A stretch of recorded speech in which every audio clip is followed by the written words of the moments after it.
because we've been conditioned to believe that a witch is somebody with like a crooked nose looking into their crystal ball, like throwing hexes on people. That's not anything that I do.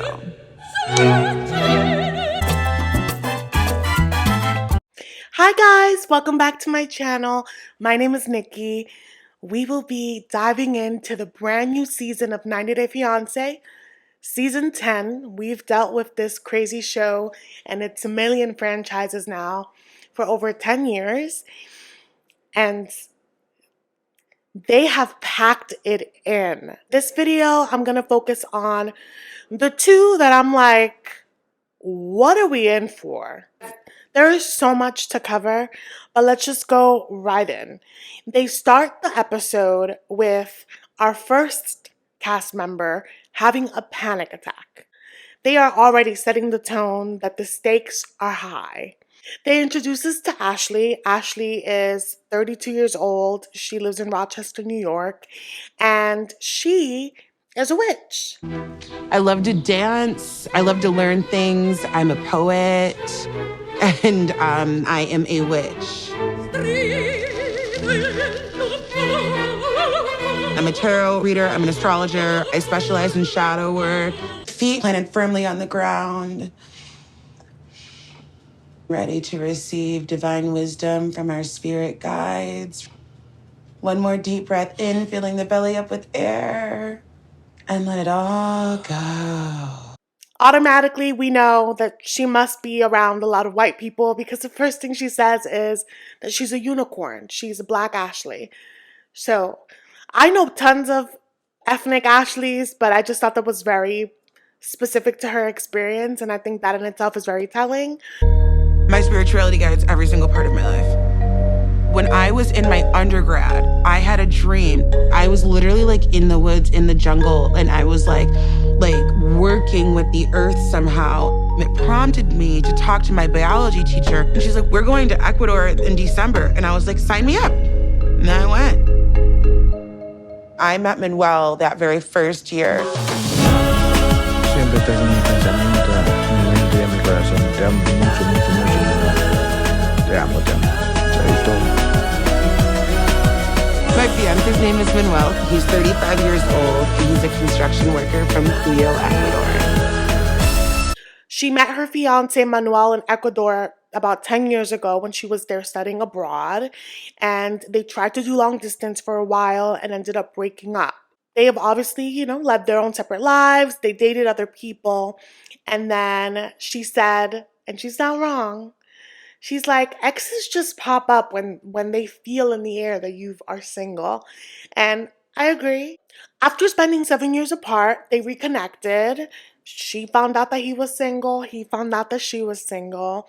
And she got on another trip to Ecuador.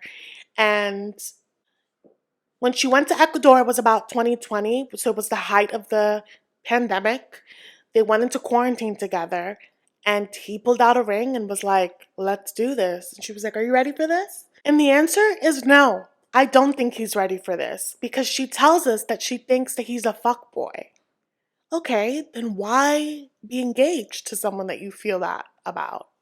She tells us that he didn't initially want to come to America, but they didn't want to be long distance anymore, and he does construction and he can do that kind of work here, so he's coming on the K-1 visa. However, she lets us know that it's imperative that he makes it here because he's coming a day before his visa expires. Why did they wait that long? Because, so what? He got the 90-day visa and then he spent the 90 days in Ecuador? Their relationship already feels like it's on a bit of a shaky foundation. One, because she hasn't been fully honest about her practices with him.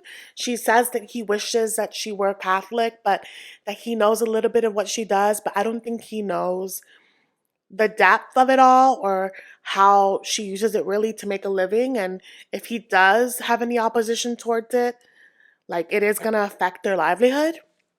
So there's that. But we find out so much more when she talks with her friends because they're asking the right questions. They basically call her out for telling her that she usually leaves situations quickly.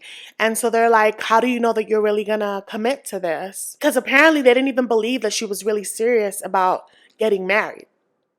Through their questions, though, we find out that he hasn't told his mother that he's coming here to get married.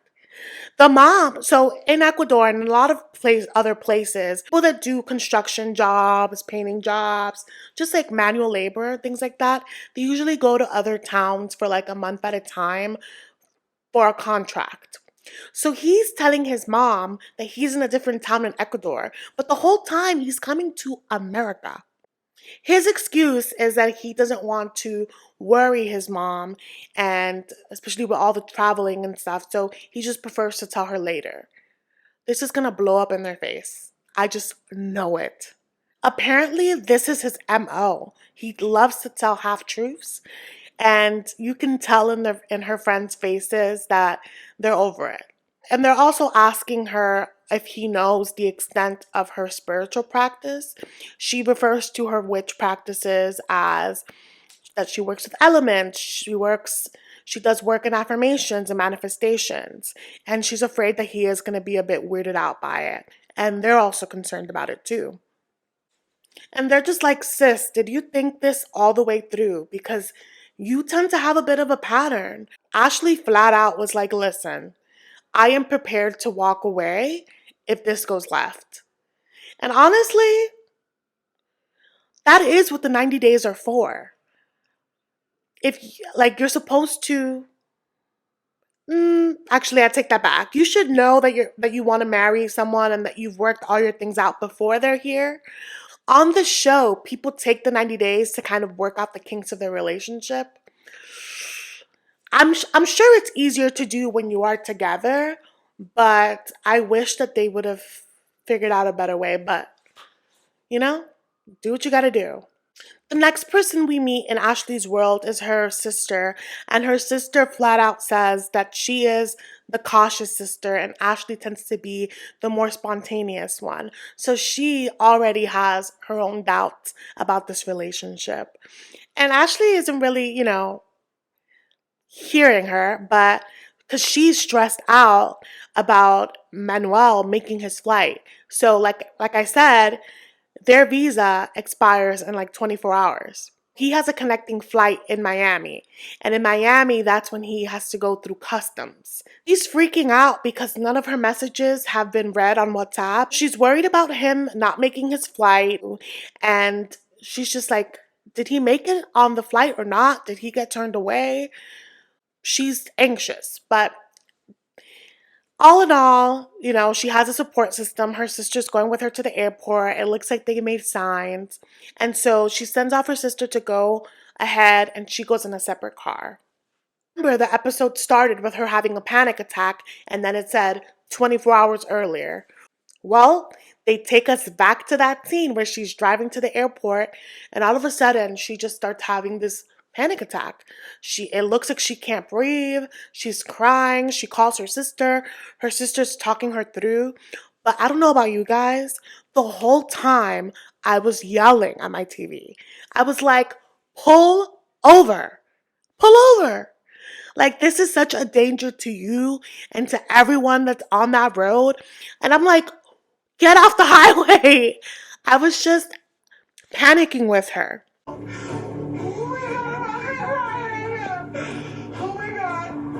It was so scary to see and totally relatable. I know plenty of people get those kind of panic attacks, but I wish that her sister drove her to the airport. Like, I don't know why they took separate cars. I didn't really understand that. Anyway, in the previews, we've seen that Manuel is here. So we see them together at least. So I'm looking forward to hearing his side of this relationship. The family in the previews looks like, they think he's sketch. I'm excited to get to another story. I'm excited to see his reactions to her spirituality.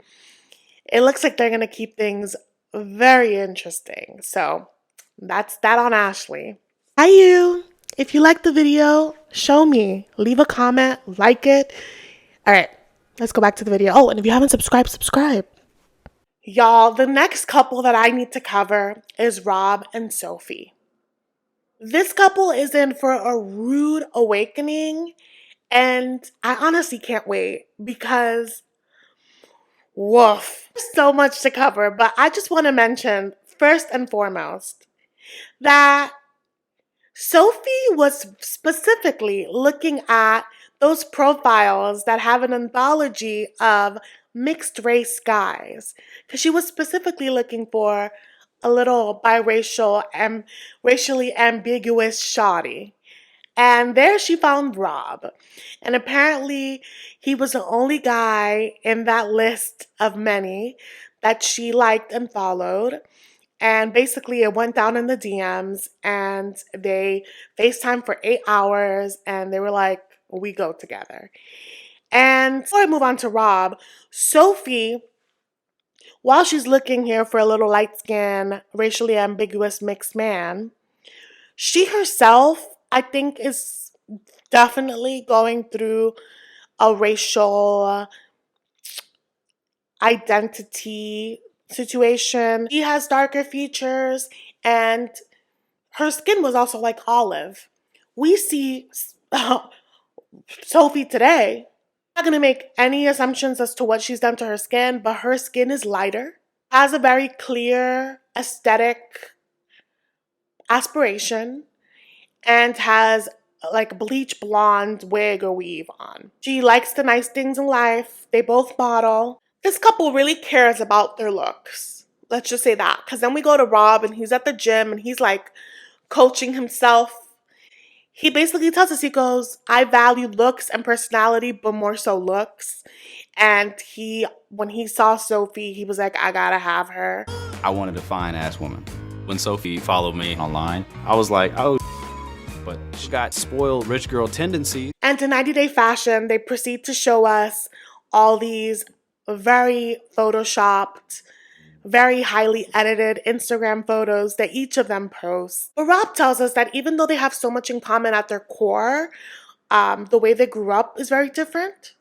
He tells us that he grew up in poverty and that Sophie is used to the nice things in life. She's used to luxury, she's used to having maids, and he's worried about that because that's not the kind of life that he's going to lead here, at least not in the beginning. He shows us his apartment, and like a lot of people live like that, but it always surprises me that it's the guys that, how can I say this? There's no nice way to say this. It's like Rob are just so funny because they want women that have it all together. They want women that clearly, are take their look seriously, have a high maintenance kind of lifestyle. And then they bring those women and want them to like basically like settle to a life that is beneath the life that they're leading. But you knew that these were her expectations. And when she speaks out against it, it's going to be a whole thing. And we've seen the story play out over and over again. I'm just saying, sometimes people in this show play out of their leagues. And then they like want to make the women feel bad for it, but it's like you knew where you were swimming. And the problem is that like, Rob is like, he has a chip on his shoulder about it. He's like, well, she's going to have to adapt to life the way I lead it. And it's like, actually, she doesn't. She can just go back home. So like I said, he's showing us his room, because it's a room. It's not an apartment. It's a room. He's putting around roach traps. And he tells us and he shows us that the bathroom is across the courtyard. It's not connected to the room at all. So she has to go outside. I'm used to that in the Dominican Republic. I know many other people are used to that. This girl is not used to that. And it's going to be a problem.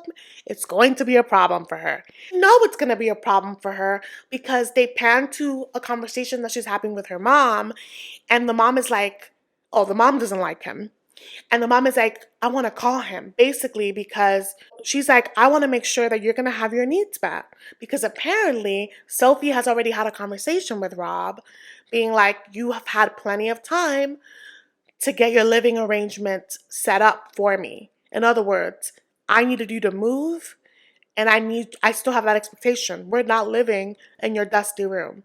It's just so clear that it's going to be a problem. So I already foresee their lifestyles being a problem in their relationship. Um, a second problem that is going to come up is that Sophie's mother and Rob do not get along. And I think that it's going to manifest because Sophie also has mommy issues. And I say that, and I understand it, it's because Sophie and her mom are very close in age. She said that they've always behaved more like sisters rather than mother and daughter, which really messes you up. But Sophie says that when she was 16, she moved to London, and then her mom shortly followed. And then she went to Mexico, and then her mom shortly followed, and then now back in London. And she feels that she jokes, but it may happen that when she moves to America, her mom will shortly follow. And apparently Rob does not like that joke, but it's kind of their pattern. So that may come up. A third issue with this couple is that trust is a big thing. And we see that in two instances. So there's a scene where Rob is with his friend and he's choreographing a dance to do at the airport to propose. And I got Asuelu flashbacks.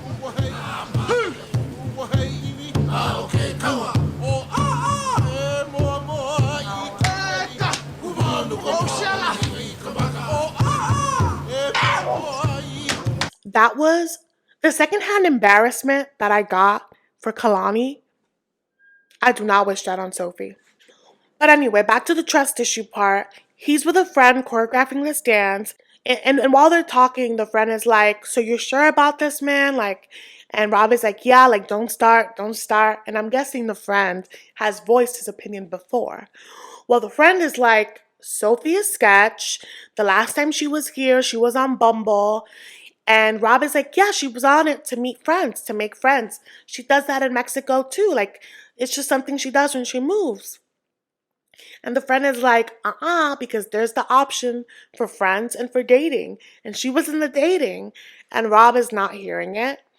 And the friend is like, she's sus. The second instance of there being trust issues is that when Sophie was over at dinner with her friend, she tells her friend that during the pandemic, she wasn't able to come back and forth and visit Rob.